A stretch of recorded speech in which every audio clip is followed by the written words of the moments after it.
Les Centrafricains se sont rendus massivement aux urnes ce dimanche 14 mars 2021 à Bangui et dans les 16 préfectures pour choisir leurs représentants à l'Assemblée nationale. Il s'agit non seulement du second tour, mais aussi de la reprise du premier tour, notamment dans les endroits où le scrutin du 27 décembre 2020 n'a pas pu se tenir pour cause de troubles sécuritaires. Je suis fils du pays, ça c'est le devoir à remplir.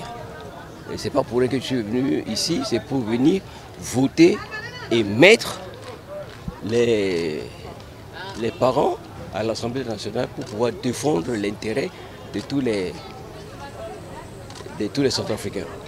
À l'issue du scrutin du 27 décembre 2020, la Cour constitutionnelle a proclamé le 1er février dernier les résultats définitifs du premier tour des élections législatives. 22 députés ont été déclarés élus sur 140 sièges à l'Assemblée nationale. Je suis venu voter, c'est un droit. Je dis au peuple centrafricain et centrafricaine de venir massivement voter, c'est un droit du pays. Le conseil électoral au cadre de concertation, Jean-Claude Mbatas, l'engouement des électeurs est au rendez-vous et le couvre-feu semble n'avoir aucun impact sur les élections législatives. Si le couvre-feu était resté à 18 h, certainement ça aurait dû impacter.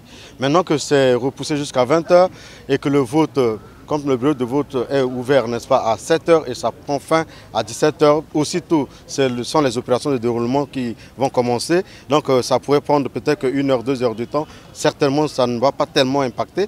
Comme en décembre, la représentante spéciale adjointe du secrétaire général des Nations Unies au Centrafrique, Denise Brown, a visité les bureaux de vote afin de voir le déroulement des opérations électorales et de s'assurer que les choses se passent bien. Occasion pour elle de féliciter la population qui vient s'exprimer. Pour le moment, les choses se passent bien. Le contexte a changé depuis décembre et donc, comme vous voyez, autour de nous, la situation est très calme. Tous les bureaux de vote dans tous les arrondissements de Bangui sont maintenant ouverts et dans les régions, donc dans le Vakaga, Mbalampoko, Nanegribizi, et d'autres, les bureaux de vote sont ouverts, les matériels sont là, les agents de l'ANU sont là et la population vient. Les observateurs internationaux et nationaux et les représentants des partis politiques sont présents dans les bureaux de vote pour veiller au respect des procédures électorales.